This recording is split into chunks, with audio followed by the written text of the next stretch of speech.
रमजान का महीना सिर्फ एक पाक महीना नहीं होता, रमजान की मुबारकबाद भी आपको। शुक्रिया। मैं भी आपको नवरात्रि की शुभकामना देता हूँ। इस्लाम की शुरुआत 1400 साल पहले हुई थी। इस्लाम जब से सृष्टि रची गई है तब से इस्लाम है। क्रिश्चियनिटी, जुइज्म और इस्लाम, इनका क्या कॉमन कनेक्शन है? आपस में सब कजन्स हैं। ज्यूज और मुस्लिम्स क्लोजेस्ट कजन्स हैं। आपस में एक रिलीजन बनने वाला है। उस रिलीजन का नाम ही है इब्राहिमिक फेथ। हजरत मोहम्मद सल्लल्लाहु अलैहि वसल्लम साहब जो है, ये पैगंबर है, अवतार हैं। ये कुरान के अकॉर्डिंग अब कोई नबी नहीं आने वाला है। मेरी एक फ्रेंड है पाकिस्तान में, आप प्रॉफेट मोहम्मद की जगह कहिए हजरत मोहम्मद सल्लल्लाहु अलैहि वसल्लम। शी सेड ये सही कोट है।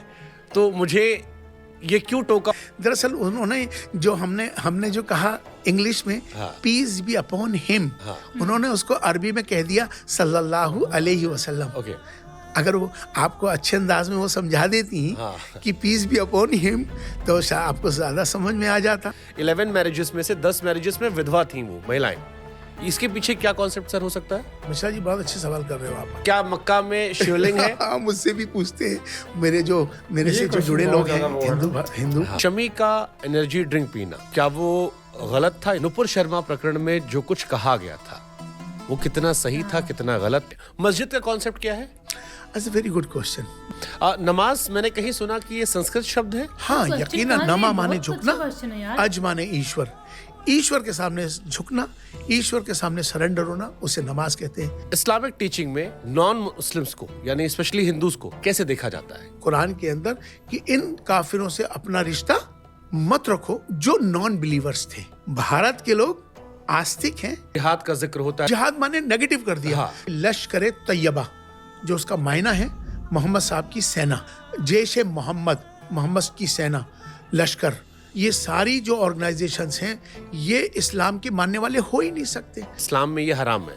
क्या क्या इस्लाम में हराम है? इस्लाम में कुछ ऐसा है या कुरान में जिसको लगता है कि समय के साथ थोड़ा सा अपडेट करने की जरूरत है, या जो है वो परफेक्ट है? जो गल्फ कंट्री का मुसलमान है वो अलग है, वो अरब है। और हिंदुस्तान, पाकिस्तान, बांग्लादेश का मुसलमान ये अलग है। इसमें क्या डिफरेंस है? ये सनातनी मुसलमान है, वो अरबी मुसलमान है। हेलो एवरीवन, मैं सत श्री अकाल, अस्सलाम वालेकुम जनाब, कैसे हो आप सब? आई होप सो गाइस आप सभी के सभी बहुत ज्यादा अच्छे होंगे। एंड गाइस आज हम लेके आए हैं आपके लिए पॉडकास्ट शुभांकर मिश्रा जी, और उनके साथ जो गेस्ट हैं वो है डॉक्टर इलियासी जी, है ना? डॉक्टर कुछ इनका नाम है, डॉक्टर उमर ऐसे कुछ ऐसा करके नाम है इनका। आई थिंक हमने इनका पहले भी एक पॉडकास्ट आई थिंक देखा है। पॉडकास्ट नहीं देखा इनका, वो देखिए इनकी वीडियो देखी है कोई पॉडकास्ट नहीं। हाँ, इंटरव्यू टाइप था, देखा है इनका। तो ये चीफ है भाई, इमाम कुछ इनके वो है जो ऑर्गेनाइजेशन है AIIO के, उनके चीफ है, ये चीफ इमाम है ना। सो फिलहाल वीडियो को प्ले करते हैं इसको और सुनते हैं भाई इनके मुंह से इस्लाम के बारे में। हाँ, अनप्लग्ड इस्लाम को कोई नहीं जानता। सही बात है ना, इस्लाम के बारे में जानते हैं, इस्लाम की कुछ चीजें ये बताएंगे, है ना? और क्या पता, देखते हैं, वीडियो को प्ले करते हैं। यहाँ पे तो ऊपर बहुत से टाइटल लिखे हैं, रामायण मीट्स नवरात्रि, हाँ रमजान मीट्स नवरात्रि, है ना? तो फिलहाल वीडियो को प्ले करते हैं और फिर करते हैं बाकी बातें डिस्कस। नमस्कार, आपके साथ मैं हूं शुभांकर और रमजान के इस पाक महीने की हमारे सभी दर्शकों को बहुत बहुत मुबारकबाद, खुशियां। रमजान, जैसा कि हम सभी जानते हैं, इस्लाम में सिर्फ एक महीना नहीं है बल्कि खुदा से इबादत करने का, अपने आप को बेहतर करने का एक जरिया है। इसीलिए हमें लगा कि आज इस्लाम को लेकर बात की जाए और हमारे साथ एक खास मेहमान है डॉक्टर इमाम उमेर अहमद इलियासी साहब, चीफ इमाम है। और कहा जाता है कि तकरीबन आधा मिलियन जो इमाम है वो इनकी ऑर्गेनाइजेशन के अंदर आते हैं, तो इनसे बेहतर शख्सियत इस्लाम को समझने के लिए आज हमें नहीं मिल सकती थी। शुक्रिया, बहुत बहुत स्वागत है सर। रमजान की मुबारकबाद भी आपको। शुक्रिया। उम्मीद करता हूँ कि आपके रोजे अच्छे जा रहे होंगे। अल्हम्दुलिल्लाह, शुक्र है। कैसे हैं आप? बहुत अच्छा हूँ, आनंद है।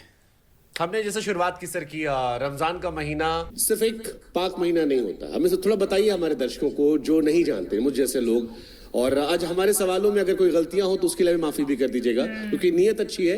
सवाल कम जानकारियों की वजह से कुछ आगे पीछे हो हमारे दर्शकों को जो नहीं जानते, मुझ जैसे लोग।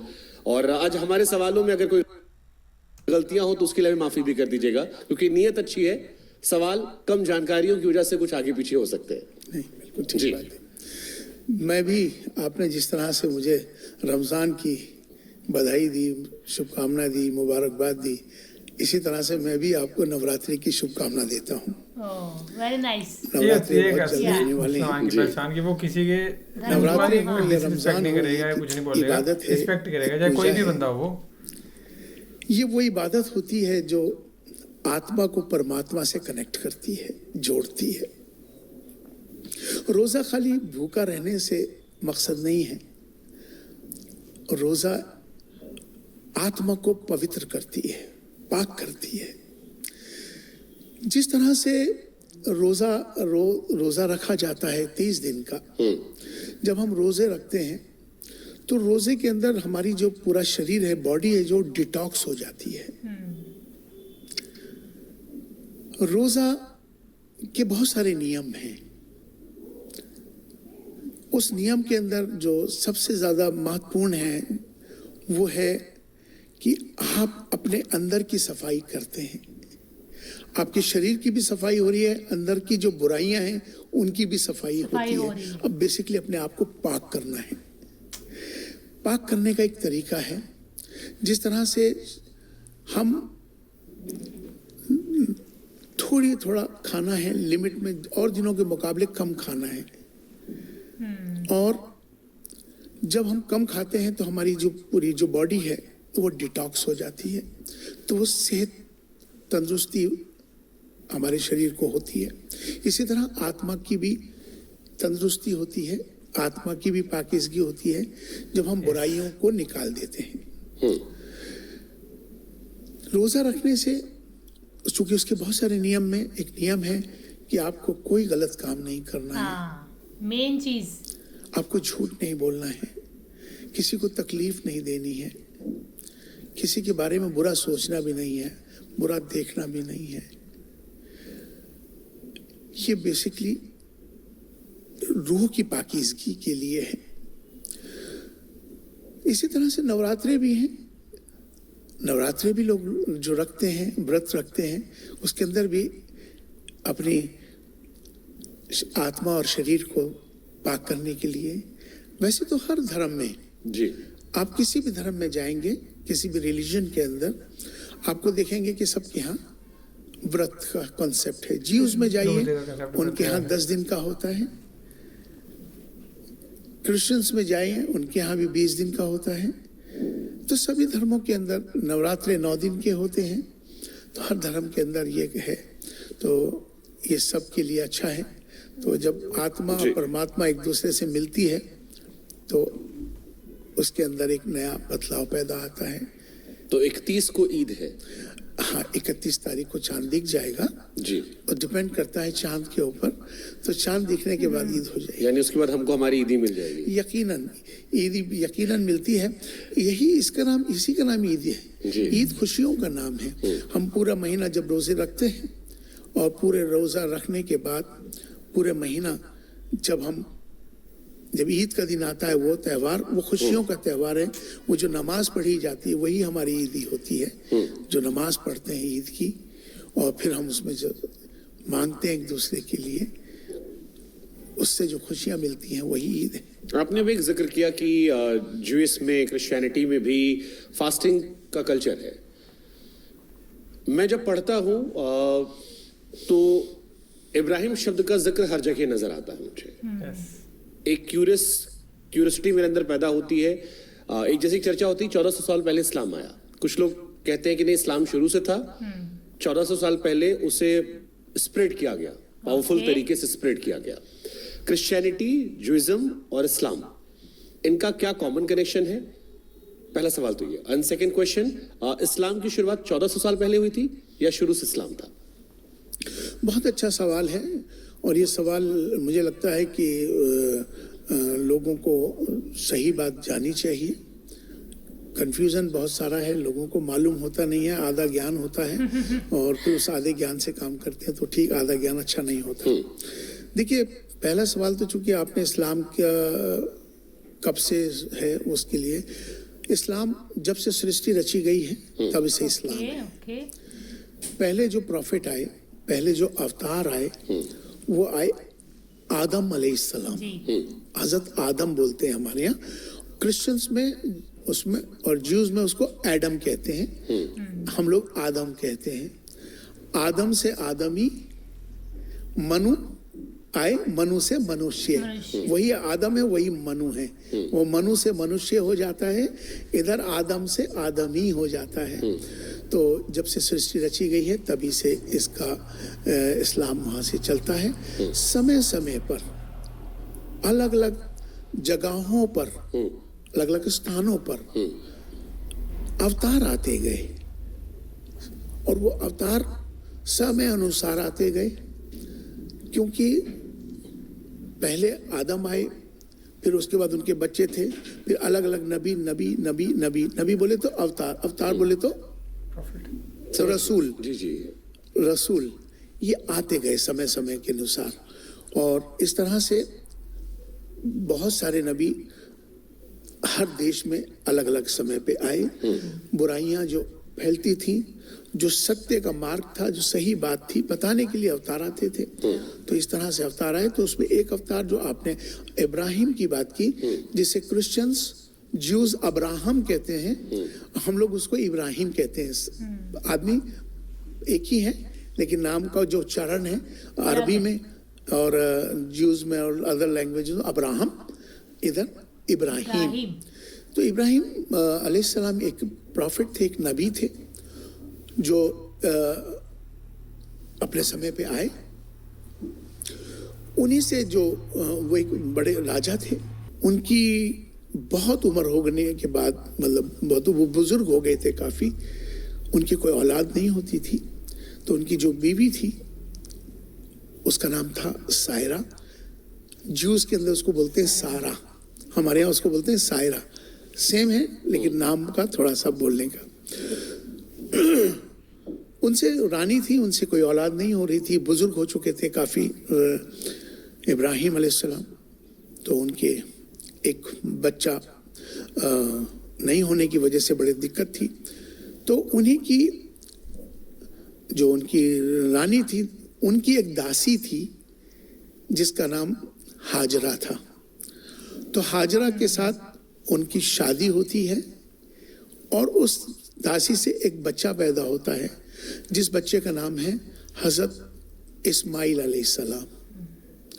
हज़रत इस्माइल पैदा होते हैं, वो भी नबी हैं। होने के बाद खुशियाँ मनाई जाती हैं और बहुत बच्चा डेवलप होता है। उसी दौरान कुछ टाइम के बाद जो उनकी रानी थी सायरा, उनको भी एक बच्चा पैदा हो जाता है जिसका नाम हज़रत इसहाक अलैहिस्सलाम। तो बाद में इसहाक, हज़रत इस्माइल, तो उनसे जो लोग निकले हैं, अलग अलग नबी टाइम पे आते रहे। तो बेसिकली सबके जो दादा हैं, जो बुजुर्ग हैं, जो बड़े हैं, वह इब्राहिम के मानने वाले हैं। और इब्राहिम को मानने वाले सभी लोग इब्राहिम को मानते हैं, ज्यूज भी हों, क्रिश्चियंस भी हों, मुस्लिम्स भी हों। आपस में सब कजन्स हैं। ज्यूज और मुस्लिम्स क्लोजेस्ट कजन्स हैं, आपस में कजन्स हैं। और इस तरह से एक सिलसिला चलता है। आप लोग को मालूम होगा कि हज के दौरान, जब हज आता है, हज के दौरान जो हज किया जाता है, तो उसमें एक प्रक्रिया चलती है कि कुर्बानी होती है जो हज करते हैं। तो वो सिलसिला हज़रत इस्माइल अलैहिस्सलाम से ही है कि जब उनको हज़रत, चूँकि इनके बहुत उम्र में ये बच्चा पैदा हुआ था हज़रत इस्माइल, और ये बच्चा 12-13 साल का हो गया। फिर उसके बाद उनको एक ख्वाब आता है, एक ईश्वर का, ईश्वर कहते हैं, अल्लाह ताला उनसे कहते हैं हज़रत इब्राहिम से कि देखो ये तुम्हारा जो बच्चा है, तुम्हें इसकी कुर्बानी देनी होगी। तो बहुत परेशान हुए, लेकिन कहा कि अगर खुदा की राह में अगर बच्चे की मेरी कुर्बानी देनी है, उसी का दिया हुआ है, तो मैं कुर्बान करने के लिए तैयार हूँ। तो वो सिलसिला वहाँ से चलता है। तो वो कुर्बानी देने के लिए उस बच्चे की, जब वो चलते हैं और उनकी जो बीवी होती है हाजरा साथ में होती है, उन्होंने कहा कि तैयार करो बच्चे को, मैं इसको लेके जा रहा हूँ। कहाँ ले जाना है? तुम छोड़ो इसको, नहलाओ धुलाओ, तैयार करो, हम इसको लेके जाएंगे। चूँकि उनको खुदा का हुक्म था, अल्लाह का हुक्म था, रब का हुक्म था, ईश्वर का हुक्म था कि तुम इसकी कुर्बानी करो इस बच्चे की। तो उनके ऊपर सोचिए कि एक पिता, इतनी उम्र में एक बच्चा होता है, वो जवान हो गया है, जिससे वो बहुत प्यार करते हैं, और लेकिन ईश्वर का हुक्म आया कि जाओ तुम उसकी कुर्बानी दो। तो उसको उन्होंने कहा कि ठीक है। तो वो लेके चले। तो रास्ते में शैतान ने उनको बरगलाया बच्चे को कि भाई देखो ये तुमको कहाँ ले जा रहे हैं मालूम है, ये तुमको ले के जा रहे हैं तुम्हारा कत्ल करने के लिए, तुमको काट देंगे। उनका ठीक है कोई बात नहीं। तो जगह जगह पे शैतान ने उनको बहकाया। बहरहाल वो एक पूरा एक सिलसिला है। तो वहाँ से ये सब चीज़ें चलती हैं। तो इब्राहिम को मानने वाले सभी लोग मानते हैं और सब लोग जो है उनकी इबादत मतलब उनका जो उन्होंने कुर्बानी दी, बच्चे को लेटाया, लेटाने के बाद उन्होंने चाकू लिया और उसकी गर्दन पर चलाने लगे तो हुक्म आया चाकू को रोकने के लिए, वहाँ दुम्बा आ गया, उसकी जगह हुक्म आया। तो वो बच्चा नहीं था, दुम्बा था। तो मतलब वो ईश्वर ने कहा, अल्लाह ने कहा कि तुम्हारी कुर्बानी कबूल हो गई, सफल हो गई। तो वो सिलसिला वहाँ से हज का सिलसिला चलता है। तो ये सब हजरत इब्राहिम के मानने वाले हैं। इसीलिए शायद जो पैलेस्टीन में 35 एकड़ जमीन को लेकर होता, तीनों की मान्यताएं उस जगह को लेकर, क्योंकि रूट्स सिमिलर है। हाँ, वहाँ पर जो जगह है, जो मस्जिद अक्सा है और जो बैतुल्लहम है, अल खलील है, वो जो जेरूसलम पूरा वो तीनों के लिए ही है। मैं चूंकि वहाँ जा चुका हूँ, मुझे वहाँ का सारा मालूम है। वहाँ पर जब जाते हैं तो एक गेट खुलता है तो सारे ज्यूज रहते हैं, दूसरे साइड गेट खुलता है तो क्रिश्चियंस रहते हैं, तीसरा गेट खुले तो सारे मुस्लिम्स रहते हैं। तो सब लोग मिलके ही रहते हैं क्योंकि जड़े कॉमन है, सब जड़े कॉमन है इसलिए।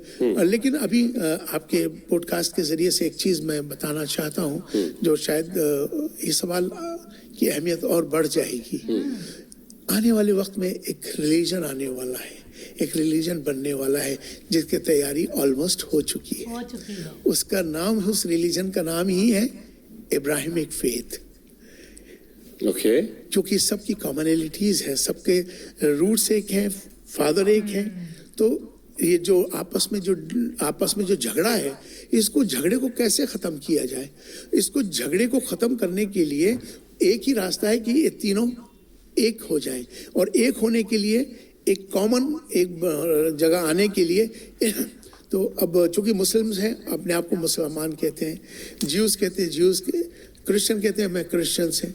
तो कहीं ना कहीं ये एक रिलीजन जो आने वाला है, अब कब होगा कैसे होगा मुझे नहीं मालूम है। ये आपको एहसास क्यों आया रमजान के महीने में? रमजान के महीने में इसलिए आया कि जो रमजान से पहले की बात है, जो मुझे मालूम है, क्योंकि इस तरह की चीजें एक आवाज उठना शुरू हो गया है कि इनको कॉमन एक करने का एक ही माध्यम है। क्योंकि क्रिश्चियन ज्यूज मुस्लिम आपस में लड़ते हैं और जबकि आपस में कजन्स हैं, भाई हैं, तो इनको एक करने का एक ही तरीका है कि इनका एक ही रिलीजन होना चाहिए, वो इब्राहिमिक फेथ। और इब्राहिमिक फेथ जो रिलीजन आने वाला है, उससे पूरी दुनिया के अंदर ये सब एक हो जाएंगे। और एक होने के बाद ठीक है सबका, अभी इसका एक एग्जाम्पल है जो आपने कहा ना कि रमज़ान में आपको कैसे ये ख्याल आया। ये ख्याल नहीं है, ये एक सच्चाई है। आप कभी अबू धाबी जाएंगे दुबई की तरफ, तो आप वहाँ कभी जाके देखिएगा, वहाँ एक सेंटर बना दिया गया है और उसका नाम ही है अब्राहमिक फेथ सेंटर। उसके अंदर तीनों रिलीजन को बनाया गया है। ये एक मॉडल है और उससे लोगों को समझ में आ जाएगा कि आने वाले वक्त में क्या होने जा रहा है। तो वो अब्राहमिक फेथ सेंटर जो अबू धाबी में, उसका वही सेम कॉन्सेप्ट है। चूंकि हम सबकी कॉमनैलिटी सिमिलरिटी सबकी एक है, इबादत करने के तरीके जरूर हैं, लेकिन है सब एक करने का एक प्रयास जो पूरी दुनिया में चल रहा है, वो यही चलने वाला है आने। सो गाइज ये थी वीडियो। अभी तो हमने वीडियो छोटी बनाई है क्योंकि बीच में कॉम्प्लिकेशन आ गई थी वीडियो के, इसमें एयरफोन में प्रॉब्लम आ गई थी, तो वीडियो छोटी बना रहे हैं। बाकी अगर आप रिक्वेस्ट करेंगे तो वीडियो इनकी पूरी बनाइए, क्योंकि बहुत सी चीज़ें देखने को, सुनने को, सीखने को मिलेंगी जो भी हमारे दिमाग में गलत थॉट्स है। जैसे इन्होंने कहा है कि आधा ज्ञान अधूरा ज्ञान, तो कोई फ़ायदा नहीं है ना, क्योंकि कुछ वीडियोज़ होती हैं हमें उनके नीचे कमेंट आते हैं ये गलत वीडियो, आपने रिएक्शन कर दिया, इसमें पूरी नॉलेज नहीं है। तो डेफिनेटली इमाम है तो इनको तो नॉलेज होगी है ना। और जैसे ये बता रहे थे स्टोरी हज़रत इस्माइल की है ना, तो वैसे और भी स्टोरीज होंगी कुछ, तो चलो हमें पता ही है कैसे लेके जा रहे थे, क्या था, जो भी कंसेप्ट था, शैतान आया था ना। चलो थोड़ी बहुत चीज़ें हमें अल्लाह की मदद से या उनकी रहमत से हमें पता ही है ये सब चीज़ें। तो बाकी तो फिलहाल ये थी वीडियो गाइस। बाकी thank you so much for watching the video. मिलते हैं नेक्स्ट वीडियो में।